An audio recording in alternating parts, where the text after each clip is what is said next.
Welcome to Journey Now, a podcast about following Jesus that takes on serious issues without ever taking itself too seriously. Each week, the pastors, staff, and friends of Journey Church in Brentwood, Tennessee gather to catch up, share life together, and laugh a little. Okay, a lot. Maybe too much. But along the way, they also explore what it really means to bring heaven to earth, share Jesus' hospitality, and live cross-shaped lives. Part Babble, part Bible, and occasionally even thoughtful and entertaining. This is Journey Now. Okay. Millennials, the alpha. Yeah, that's. Yeah. I'm kind of a unicorn. What's your favorite? You are. Yeah. What's your in a lot not of ways. favorite cuss words? Although that's a fascinating topic. I'm a that we cuss. will Let's explore. do that. What are your favorite apps? Like what's the haps? Yeah. What's Are the we haps on have the we started? apps? Yeah. Hey, welcome to Journey. Yep. Yeah. All right. What's the haps on Now. the apps? Podcast. Yeah, so this has already been brought up in a service already, but I am a frequent user of the New York Times Games app. Ooh, nice. Where I can, you too, Kevin, see, there's See? not a lot of difference See? between us. Yeah. Yep. Generations may separate us, but in spirit. No. Oh, I love Hair those may games. separate you. Gender may Yeah. separate you. Ethnicity may separate Yeah. you. Color of eyes may separate you. Age. Yeah. She already did. She Beauty. mentioned decades. Yeah, that was Beauty She might- mentioned yeah. decades already. Shoot, I missed so, that. Beauty. Yeah. So hearing. Pickleball ability. Hearing. Oh, Okay, so New York Times game yes, yeah. And app. for anybody who missed it during that service, my username is Layla11. You can either find me through that or just text me your link and we can become friends. Okay, Kevin what- will exchange soon. Layla. Slayla, 11. yeah, Slayla11. And okay, so what are the games on that app? Yeah, the best one is the Wordle? mini crossword, Wordle. Okay. Yeah, there's a game called Connections. That's my where- favorite. I love Connections. Yeah, Okay. it was a 5 out of 5 difficulty today. Oh Wow. man. Haven't Wow. played All of today. my mistakes. Wow. Good to know. I Oh got it. man, you I got got it. Oh, Yeah. Yeah. I did it in one. But Oh, I don't you even know can't. what you're talking about. But that's great. Yeah, it was just a guess. I looking. guessed abacus. That's my first Abacus. That would first be guess. Wordle, but Okay. Oh yeah, Okay. that's a lot. You play a different game, I think. No, I don't play any Mike. of those. But yeah, I like to do it and just see how much Yeah. smarter my friends are than me. of Okay, course. that's fair. Yeah, That's yeah. fair. You Humble could myself that's why every you would day. want Journey people to play with you, so you could feel smarter. Dumb. Yeah, This no, is no, so no. dumb. Okay, give me another one. Ooh, that's a great one. Are you game pigeon at all? Is that the game app that you use when you're texting to like send someone? Yeah. No, because like I would do that and nobody would respond, and then you just feel a little bit lonely. Yeah, explain you know? Game Pigeon. Please. Yeah, what's I a have game? no Oh idea. yeah, it's just the stuff that us young kids. Yeah, kinda that's do. right. Yeah. When you text your I friends. could right now text all 4 of us. Yes? A game pigeon link. Okay. And we could play Beer pong. these little games. We could play beer pong. We could play Uno. Like we could nail Uno just together right now. Is there so we'd Uno just be in sitting that? here, but all be playing Uno against each other on our Can we phone. do it in staff meeting? It's actually very It's a great fun. idea. Okay. How do you play Especially when Uno Kevin's without leading. cards? I think maybe they're Virtual cards. world. Yeah, it's on This on a thing called cell computer. phone. Yeah. It's It's got pixels. Yeah, it's weird. It's a Crazy. thing. It's a screen. Ones and that zeros. you can All right, what touch about and Tim? What manipulate. about you? Do you have a favorite app? Do you have a favorite app on your phone? Besides the Bible app. Oh, so good. There's only one So answer. good. Oh. So Yeah, you passed. Oh, yeah. No, that's- You that's passed. pretty much mostly where I go. That phone and messages. Yeah. There's an encouragement app that I do for other people. of course. Oh, I The like Timmons that one. app. And it's called. There's one. It's called Bless Others. So So good. It's so quick. Yeah, So it's quick-witted. so good. And, Yeah. look, I just And wanna if you're talk on about YouTube, try to find Tim's upper lip during all the time he's talking.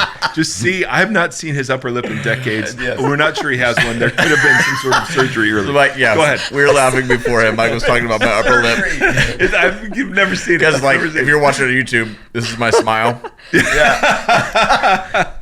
This is my sad face. Yeah. Perfect. All right, back to apps.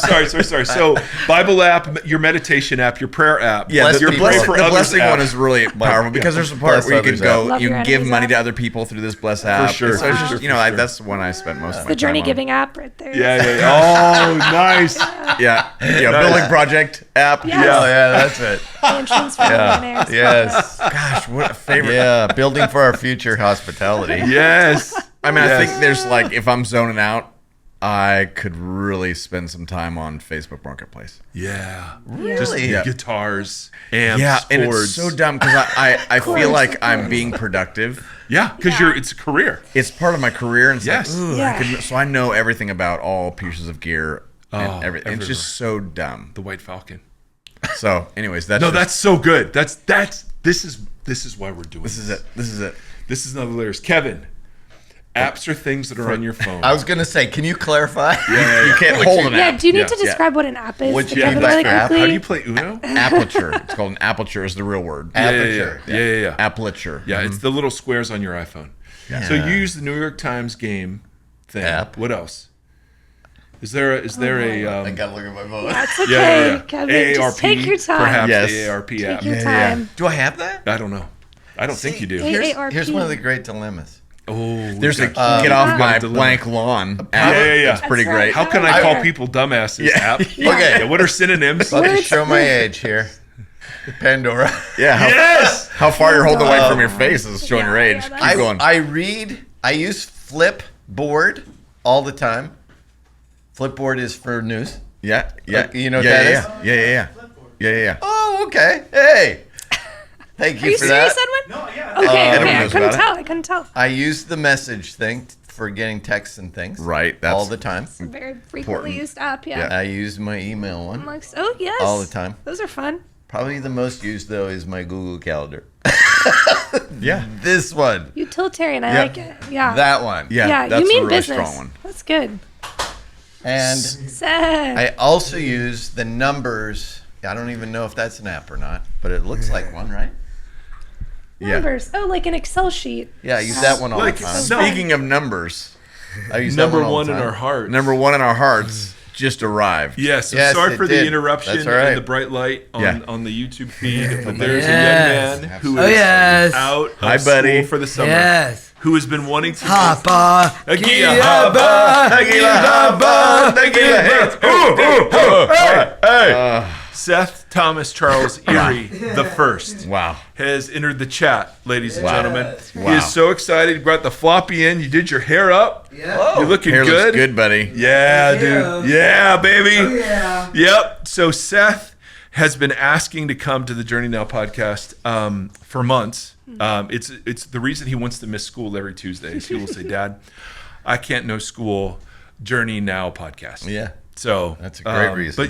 But you know, we said in the summer, it's time, right? Yes. Yes. Yes. All right, Sethi, come here. Yes. Okay. Okay, tell us what's your favorite app on your phone or on the iPad? What app do you like? I will play with drums. You love you play with the drums like GarageBand. yes. That's Yeah. his Cool. favorite That's really cool. favorite app. Yes. That's a great one. I would have Yes. bet YouTube. I would have bet YouTube. Yeah, I think YouTube Kids is a fun Yes, one too. YouTube Kids. Yeah. there What you go. else? What else? YouTube. Okay, and YouTube. Perfect. Let's keep them distinct. Yes. I like that. Yes. I like that. How's your summer been? Great. Nice. How did you go to Journey Youth Group? Yep. And did we have the water and the fire truck? Yep. Great. You're very Hey, giving Seth. me one-word answers Yeah. right now. When you are going jacuzziing with your Yep. dad, Yep. you use the big towel, right? Yes. Because your No. dad, your dad Yes. uses the small towel, Yes. but you use what towel? Big tower. No Yeah. way, baby. No way. Because you, Don't give me thumbs down. Seth, you're the big burrito, right? Yes. Yes. Seth Thomas Charles, what was the last thing you said to me when I left for California? You said you're going to use the what towel? Big tower. Yes, exactly. Come on, man. Exactly. Thank you, Seth Thomas. Good job, buddy. Oh, we love you, son. I'm so glad to see your face. We were just talking about our phones. I miss Kevin. That's quite you a face. said Pandora, Yeah. which is awesome. MySpace, No. which is a great app. I deleted that one because it never went anywhere. Yeah, true. That's yeah. fair. That's fair. That's fair. I also have a stock app that I track stock. Yes, with. of course he does. Yeah. Of course. Of course he does. Of course he does. Everyone else been in the hot seat. What about you, Mike? You know what? What are your apps that you like to Okay, use? I got him right now. Yeah. I'll tell you right now. First of all, Waze. I am the worst directional person in the history of the planet. You could tell me, hey, go to the southwest corner of this street, and I would have no idea. Before, I don't know, Layla, before there were phones, I don't know if you know this, but in history, we didn't always have phones. I've heard. We would have to go on the internet and use a program called MapQuest. What did you do before the internet? Thomas Thomas, Guide. obvious. Thomas Guide. And I would print out directions from point A to point B. The problem is, if I wasn't at point A, I would have to drive to point A first to then do the things. I could not figure it out in my brain. You needed a map to get to point A. Exactly. And You then don't understand. Then follow. Waze- It's like the wrinkle. Waze has been the greatest gift to me. Do you do waves when you're Waves. Waves, sorry. Yep. Do you do waves and waves Yes. when you're not going somewhere? I mean, just sitting at home? Yeah. I mean, I might check like how far away to, Check the different voices. Have Tahiti. you No. done that? Have you Nope, tried the nope, different I voices? don't do voices. I don't do voices. Okay. The voices in my head are enough. I don't need any more voices. I don't need anything talking to me. I don't need any more voices. So that one, Waze by far is my favorite. Audible, I love the Audible app because I'm always listening to books. Yep. As I'm driving. What? An intellect. Oh, well, they're not always intellectual books. Sometimes it's just like, give me a good zombie. Like I'm in the middle of a zombie series right now. Just End of the World, Fortress Britain. They're all alone. Every other nation When has do you fallen. when do you listen to those? Like the 20-minute drive into church. Just On Sunday morning, it gears him up. Yep. that's how I get Used to be spiritually Rammstein or whatever. Spiritually Yeah. prepared. No, music is on Sunday morning. Well, this But helps, like today, this helps explain why you see this as a fortress in case there is a Yes, zombie. He sees the building as a good do. place because it's got the railroad tracks.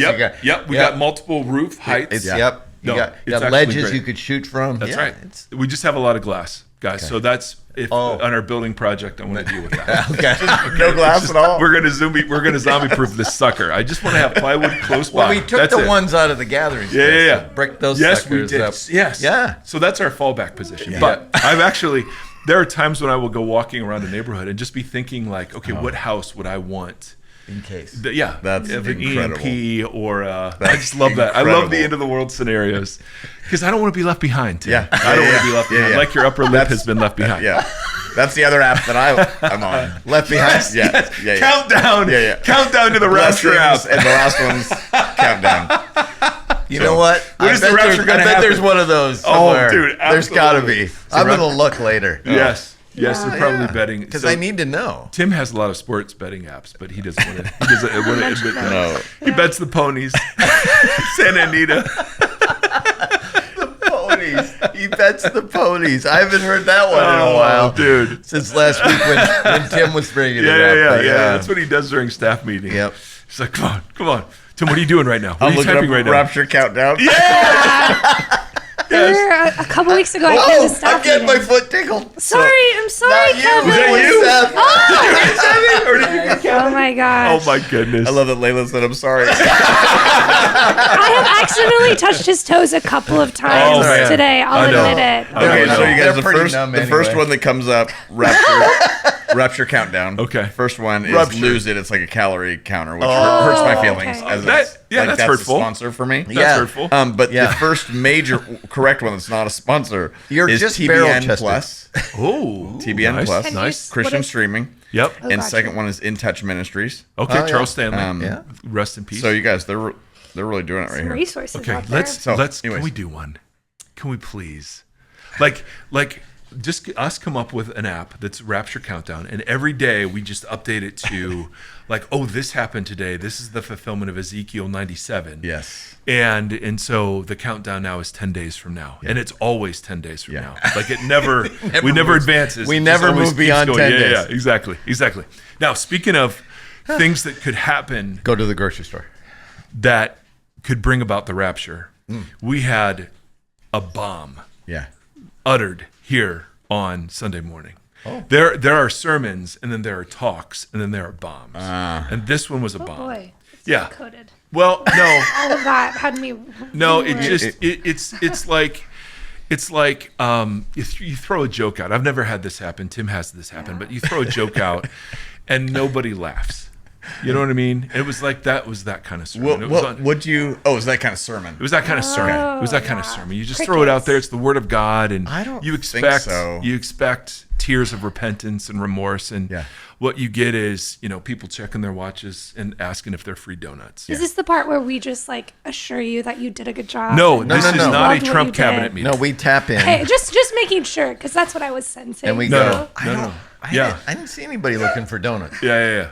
That's what We you love say. you, Mike. Yeah, You're that's so it. awesome. Can we start today? There were a lot of people going in and out for coffee. I noticed that. I did notice Yeah. that. More than normal. Yeah, like exactly. one guy. We have a was- coffee watch. like- We don't have an attendance watch. We have a coffee watch. What are you doing with that coffee, dude? Yeah. There was like 5 he's cups got for like me. a mug that's like 32 ounces. and We he went was through in and out. 30 gallons of coffee on did. Sunday.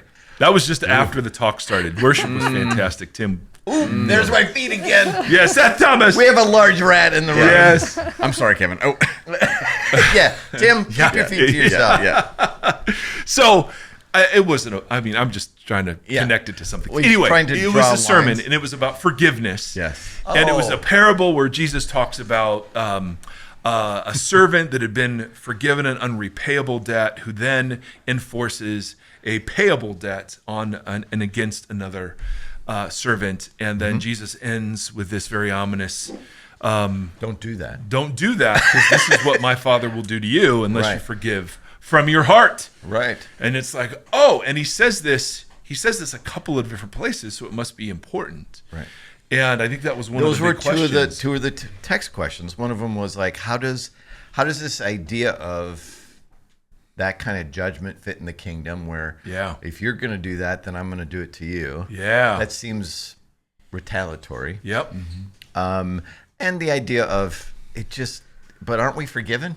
Yeah. Aren't even if we don't forgive, aren't we forgiven? Yeah. And so those were the two. Like I kind of thought, Those are great. Let's wrestle with those on the podcast rather than Yeah. You don't need to type all that out. that'd Kev. take me a while. Yeah. I've had some good dialogue though with the folks on this one. This has been going back and forth. Yeah. On the text line. Yeah. It's been So good. anytime we talk about forgiveness, of course, we have to clarify what it is, what it isn't. Yeah. And at the very end of the parable, Jesus uses the words, and the king, who is upset that the first servant that was forgiven the unrepayable debt enforced a payable debt on another servant, throws him in, I think it's to jail, and has him tortured forever. Yep. Until he can repay the debt. Until he can repay that, which is never, Yeah. is the idea. And so then he says, and this is how my Father will treat you if you Right. don't forgive others from your heart. Right. So these are very, Yeah. very legit questions. Yeah. Because, essentially we have 3 or 4 different options. Seth, if you tickle my feet again, I'm so Is going to it Seth? kiss your face. Is it Layla, stop it. Layla I and am Tim going are to kiss tickling your face. our feet. It's going to be embarrassing how much I'm going to kiss you. Okay? Yes. So, we have several options, as you guys know, about how to understand a text like this. Number one, he could be speaking very literally that this is what hell is like, that you will be tortured. Either you have an unrepayable debt, and either you will pay for it in hell, or Jesus pays for it and you will go to heaven. Right? That's a transactional version of the gospel. yeah, but that's one way you can understand this. That's right. Absolutely. And because we respond most in religion to fear, that is the most natural way of To read that. Yeah. Correct. Yep. There are a couple other options. Another option is that Jesus is using rabbinic hyperbole. Now, he uses this all over the place. So in the Sermon on the Mount, he talks about lust. If your eye causes you to stumble, gouge it out. It would be better to Enter the kingdom with one eye. than to be in Gehenna with 2. Jesus isn't actually, of course, advocating the gouging out of eyes, although some people have actually done that in obedience to him. But it's a very Jewish way of exaggerating to make a point. So he does this loads of places. There's a parable of a great banquet where if you don't come in the right clothes, the king will throw you out. He tells another parable of a great banquet where the people that are invited didn't come, and so the other ones who weren't dressed at all appropriately for the banquet are welcomed. Like these are the parabolic form is not meant to be pressed for literal details. Correct. So like the rich man and Lazarus, there are people who take the fact that there's a chasm, an unbreachable chasm between Lazarus, who is at Abraham's side because he was poor in this life, and the rich man who is now in Gehenna. And there's communication between the two sides, and so they literally will come up with a theology of hell that says we'll be actually able to see them burning. And you're like, that's not the point that he's making there At all. So the third option, so you can take this very literally. You can recognize its exaggeration for effect to say, because it's so memorable. Like, how do you underscore, hey guys, this is really important? Well, with lust, it was, here's the image of eyeless people, right? Or just the idea of gouging out your eye. Totally, that image. cutting off your hand. I mean, it's like, Yeah. yep, exactly. Yeah. So, Extreme. yep. Yeah. And in oral culture, this is how you made points. Because remember, no one is transcribing Jesus when he's saying these things. They were so memorable that we have some evidence that they might take notes, but these things were gathered together over the next 20 years. And they were so memorable, they were not easily forgotten. So that's one of the ways you do that. The other thing that Jesus might be doing is there are standard parabolic forms that you would use. So if I say, and we've used this example before, but if I say two men walked into a bar, what genre is coming? Whiskey. You wish. A joke. A joke. Yes. Which you embodied and then named. Yes. Yes. Okay. Yes. So well done. So well done. Kevin operating on so many levels. Full. Yes. Yes. Or if I say, once upon a time, and then I end it with happily ever after, you would know. You would Fairy know. tale. Real life. Exactly. Oh. Yes, exactly. Boom. Nailed it. Reality TV. No, So that wouldn't be it. So when Jesus tells stories about kings and servants, or he tells stories about a priest, a Levite, and then a third person, those were standard forms of storytelling. Of parable use. Yeah. And they all had kind of expected endings. And so the issue isn't how was Jesus the same in his use of those parables, but it's what the hook is that makes him different. And so the idea of people being imprisoned to pay back debt was a real thing in the first century. This was like he was riffing off something that was real and happening. Sure. And so I actually think that the combination of hyperbolic like exaggeration to make the point combined with a standard parable sort of format storytelling mode is what he's getting at here. But the point, and we dare not miss it, is that forgiveness is of such importance in the kingdom that it will actually restrict your ability to receive forgiveness from God. Now, whether you're objectively forgiven by God or not, I leave that all up to God. But there is a connection, and this is the underlying theology of Jesus here. There is a connection between loving God and loving neighbor, such that if you're unwilling to forgive your neighbor, you're almost willing God to unforgive you or to not forgive you. Does that make sense? Like he's the judgment, when you judge other people, this is the same measure God will use against you. The underlying theology is that treatment of neighbor is treatment of God. And what you receive from God, you're to pass on to neighbor. So it's a one way. It's like this one pipe that is going both directions. Yeah, it flares a question, doesn't it? If I can't forgive this person, whoever that person is, Right? Am I really in touch with? Right. Do I really know the forgiveness of God? Yeah. Do I really know God? Do I? That's it. And that's the alarm that he's setting off. He's saying, if you can't forgive your neighbor, who you can see, how? Yeah. How do you have relationship with me? Yeah. That's the repetitive message of Jesus, and he embodies it throughout his. Yep. Christian ethics are summarized in one sentence: what you have received from God, pass along to others. So you can call that love God, love neighbor, although that makes them sound like two different things. Yep. It's literally Paul will just say this: imitate Christ. Whatever God has done for you, do for others. End of story. It's that actually simple. And it's not because you're not saved. It's because you're saved that you do this. It's not Correct. to gain salvation. It's just Right. And so to not pass along what you've received from God leads, would you say, flares the question, have I actually received this from God? Has it really been appropriated? Look at that face. Something feels sticky to me. And Yes. I think the thing that I love. Sticky or sticky? Sticky. Yeah, sticky. A little sticky. Just about like the question of depravity. So do I have to believe that I have to be forgiven by God in order to forgive others? Because I think that's the part that is just hard for me to understand. And I wrestle with that, with the thought of like, I already have the A+ on the paper. I am the Reference to student. Ephesians visual. Good job. I am who God says I am because I am human and I am in relationship with Him. But does that then mean that I like also have to believe in the framework of like I actually am a sinner and I am depraved and I think that sort of dichotomy is hard for me to understand, where it's like both of those things existing together. I am this, but I am also, because that it feels like so much of the crux of what your message was, of just like understanding our own need for forgiveness, like you just said, is our ability to forgive others.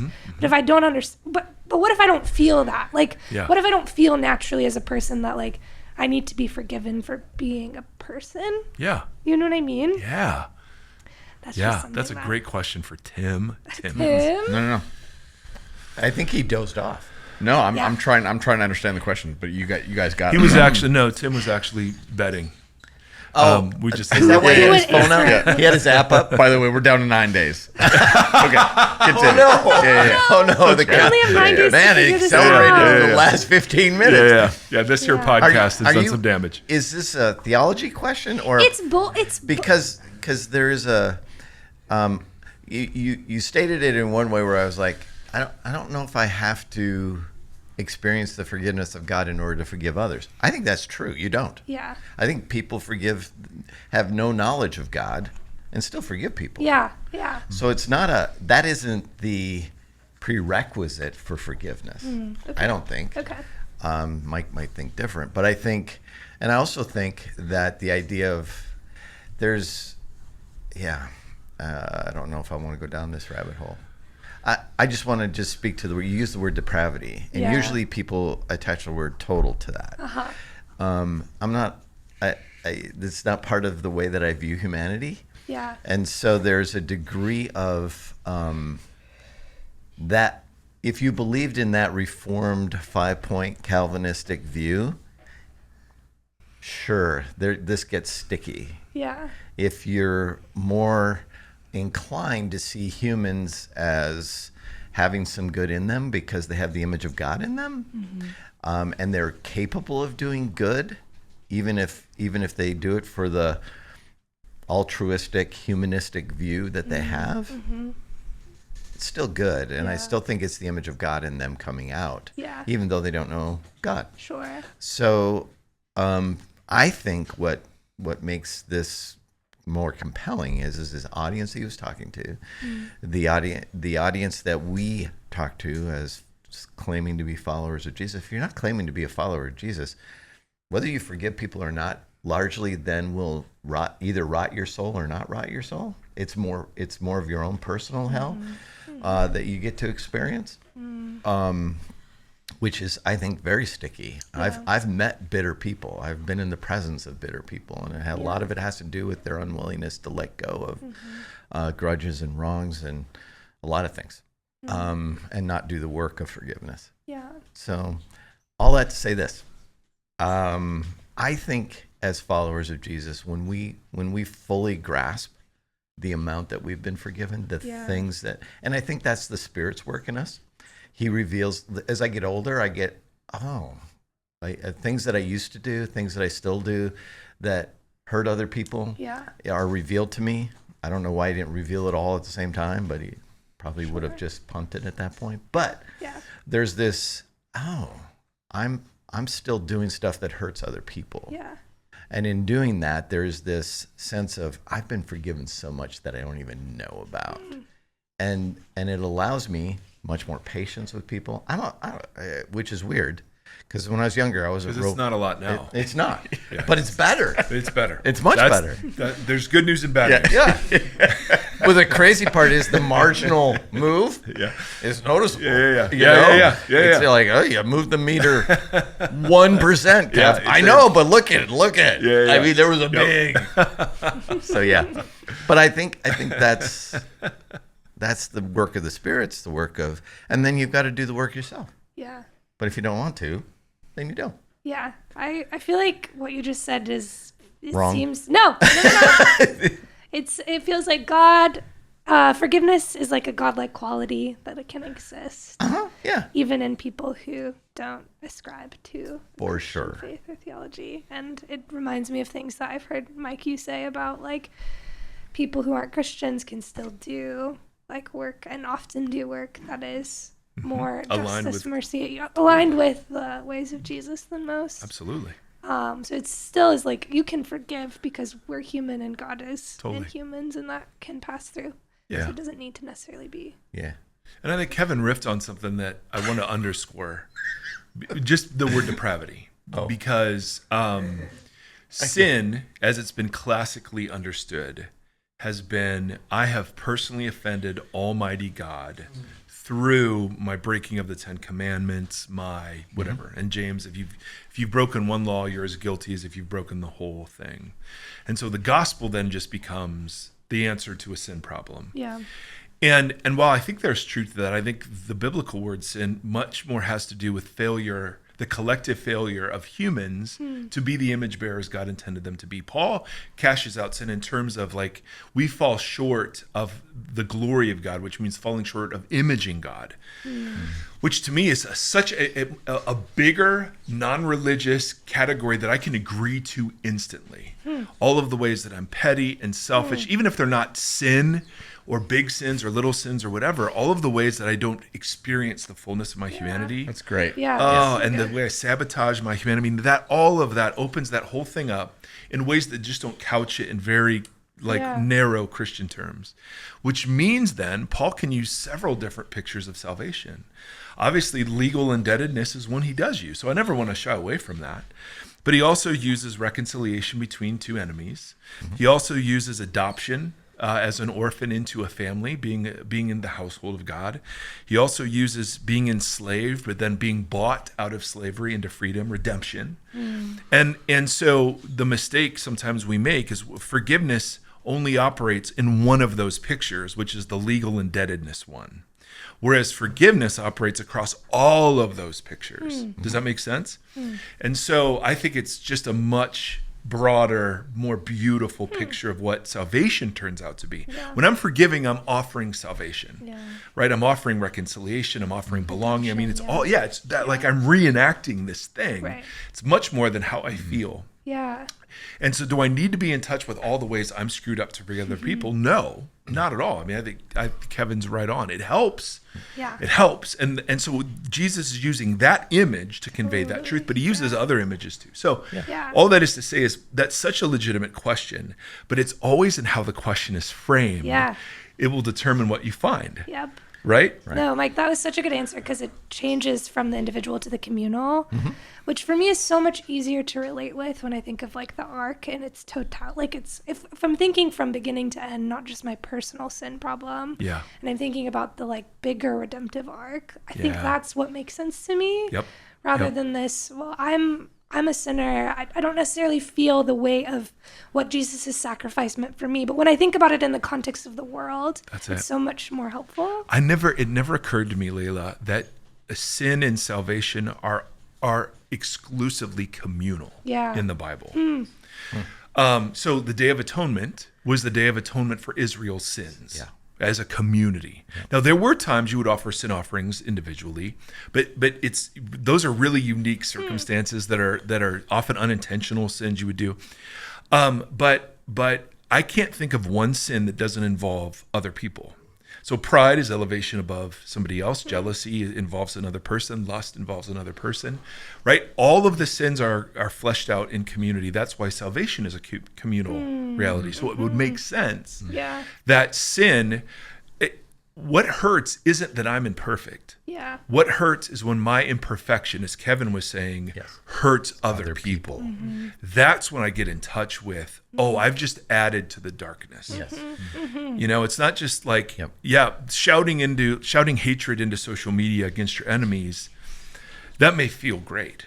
But when you sit back and realize, you look at the whole scope of the human project and you've just added to darkness, right? And unleashed, given more power to wrath's operation in the world, then you're like, oh my goodness. So I think you're really onto something there.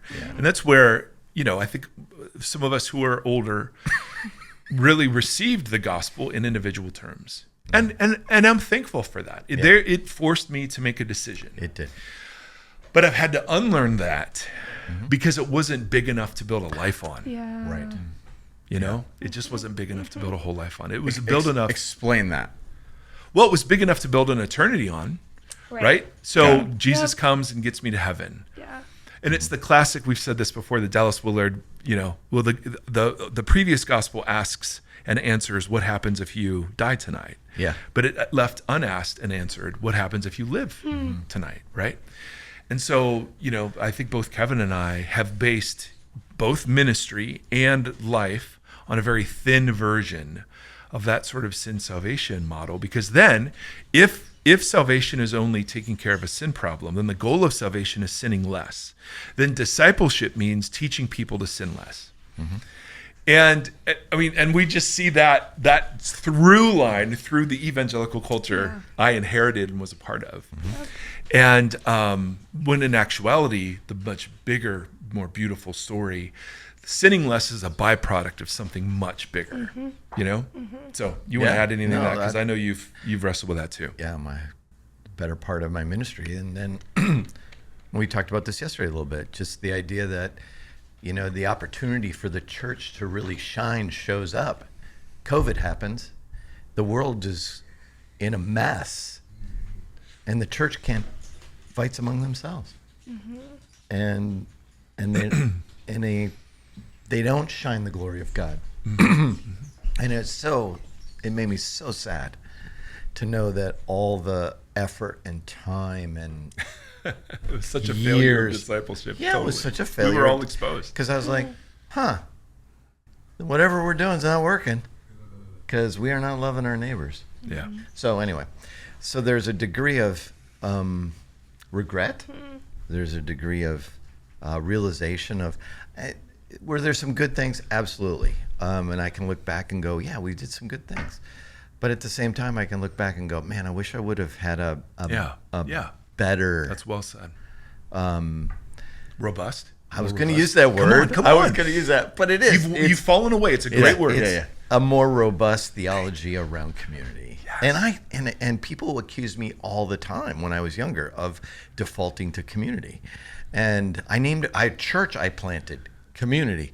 And Wow. yeah. Yeah. And it wasn't. It was. Often grace or Bible churches aren't either. Yeah, right. But it was better than most of the things I was a part of, but it still missed the mark. It's still, and anyway. Yeah. I have a lot of regrets. So one of the things, Layla, that I love about your brain. I love many things about your brain, but one of them and is also that you have an upper lip. You do, There's an and upper lip it's. that some of us I don't know. have, Can you so- share with them? Right. We are you. Yeah, Oh, he's hiding now. Yeah. he doesn't have to. It's hidden already. That's so true. So anyway, One of the things I love about you, Layla. Continue. Yes. Oh, no, that Layla, was so good. Layla, your ability to see threads, I love. So, to frame that in I've got to see myself as totally depraved. I've got to see myself as a wretched sinner before I can forgive people. Yeah. And there are some who would absolutely say that. Yeah. And partially, I want to grant that there is some truth to, man, if I get into touch with the enormity of my contribution to the brokenness of the world, then I'm much more willing to have compassion on other broken people. That's true. Yeah. But I just love I love that you drew that out. That's a really worthy conversation to have. So thank you. And that's an app too. Bro, it should be if it's not. Forgiveness meter. It Threads. seems like most of the things that we come up against and have conversations about we're pushing against the smaller view of these things. Right. Of forgiveness, of grace, of sin. Like Sexuality. we just have such a small view, when I think my time here has been expanding our view that there's got to be something. There's a bigger view of each of these things. Yeah. Going on, like of forgiveness, of depravity. Like there's a piece there that's like, yes, like one of our heroes, Mike and I's heroes, a therapist that is a friend of ours. He'd always said, there's always a little bit of a lot. There's always a little truth in every lie. Yeah. And there's always a little truth in all these things, but it's just not the whole story. That's it. So that's it. I think that's what I love about this community, is that we're just attempting to see a bigger story than what we've been given, and not damn all the little things. That's it. It's like, that's the other thing. There are parts there that are totally right. Like it's so helpful for me to see, because if that's right. Yeah. Anyways, yes. That's the really hard part. That's so good, Tim, because I didn't start with the big picture, and so to expect people to just start with the big picture, We started with ourselves. Yeah. It didn't even really start with God most of the time. It started with you. You have a problem. Right. Yeah. And so the grace, it's again what saved us, right? It was God loved us into our future, and it wasn't just a nagging or complaining into our future. It was like just a buddy of mine, Tim Gombas, uses this metaphor, and we can close with this. But he said, we were talking about deconstruction and whether or not deconstructing your faith is a good thing or a bad thing. And he just used this image, which I thought was so profound. I think I've mentioned it maybe at Journey, but he used the image of like a national park, where you walk into a national park like Yellowstone, and if you go in the main entrance, there's a gift shop, and the gift shop shows accurate representations of what you're going to see. So in my day, it was postcards. We would collect postcards of all these places. Here's Old Faithful. Here are these beautiful springs. Here's whatever. Yeah, waterfalls. Exactly. And were they accurate representations? Yeah. Yes. But when you left the gift shop and actually wandered around the national park, I mean, they're accurate representations the way a drop of ocean represents the whole, right? There's just nothing like being immersed in the whole thing. And so you can go back and look at the representations and say, yeah, that's a faithful representation. But it can only take it like a minute part of the way to its reality. Yeah. And I think that's the joy of that's what discipleship should be, right? Yep. Jesus gets bigger. The Bible, like there's this great line where Jesus opened their minds on the road to Emmaus. He said he opened their minds and he showed them from Moses and the law how it all related to him. And that's and for some of us, Jesus gets smaller. He gets more reduced. He gets more like me. He gets more reflected of my tribal prejudices. And so the hardest thing about being Christian is staying Christian, right? Because it's easy to do a transaction, but then to actually inhabit cruciform life, man, that's a whole different. That's a whole different animal. So loads of compassion on younger me, younger Kevin, a church culture that nourished me to hear. Yeah. Absolutely. But there's also a resolute unwillingness to just name that as the full story. Right. Yeah. Yep. You know, it's just not. Yep. But the question is, Tim, how many days left? Yeah.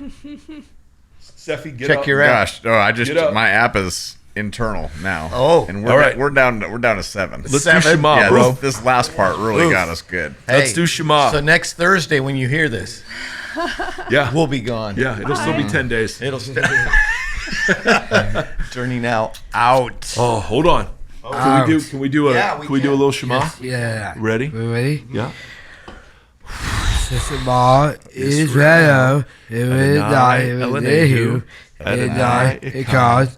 Hear Israel, and Lord God, I will do it. Well, Lord God, your heart, soul, mind, and strength, and love your neighbor and yourself. Amen. Okay, and now into a rousing. Hey, and now the YMCA. A year ago. Thanks for listening to this episode of Journey Now. If for some bizarre reason you liked it, help us spread the word by leaving a review and sharing it on your socials. Journey Now is a production of Journey Church in Brentwood, Tennessee. Edwin Rivera III produces the show and fixes all the guests' slurping, gum chewing, coughing, and other annoying sounds. Randy Hansen provides technical assistance, even though he denies it. Grant Opperman edits Journey Now and intervenes when necessary to tell the crew that you can't say that. Special shout out to dear listener Brad Erre and dear YouTube watcher Seth Erre. If there's anyone else who makes it through each week, we're so sorry, and thanks to you too.